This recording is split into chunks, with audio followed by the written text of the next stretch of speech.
lastly na lang sir, unsay matambag mo karon sa katawhan nga gaatubang tag-krisis ani sobra do missile man ni si Iran nga nakaabot sa ato Sir Aguha, para maibsan naman jud ang epekto ni sa pagtaas sa presyo sa produktong petrolyo. Una ay habang nagpapatuloy ang gera sa Middle East, hindi natin nakikita kung paano bababa yung presyo ng lana kasi supply na issue ito. At tingin ko, ang ating mga kababayan in their own way ay dapat manawagan na hinto at hanapan ng solusyon yung gera sa Middle East. Yan yung una.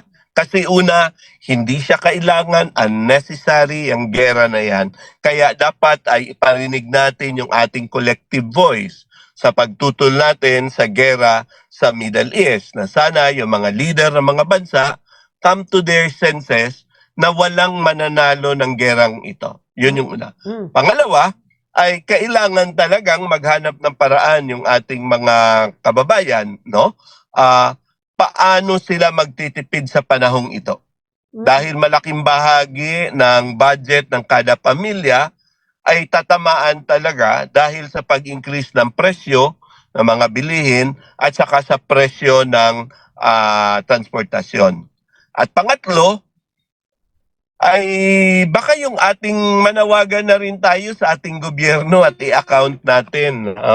Ano ba talaga ang plano nilang gawin ngayon? Kasi hindi masyado nakikita ng marami yung plano at ang parang tingin pa ay tinitingnan ng gobyerno na matapos na agad sana yung gera na to.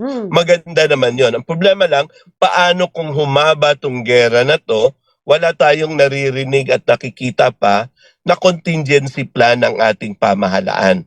Baka yun ay kailangang i-assure kasi psychologically, mga kabombo, may effect sa lahat sa atin ito, no? Nagwo-worry tayo masyado, may kakainin ba tayo, madrive ba ni mo na imong motorcycle, ng imong habal-habal, tricycle, makanegosyo ka ba? So, ang net effect sa well-being na itong mga Pilipino, dako kayo. So, this is the time na we gather ourselves together and to account also our government. Ano ba yung programa na gustong gawin din?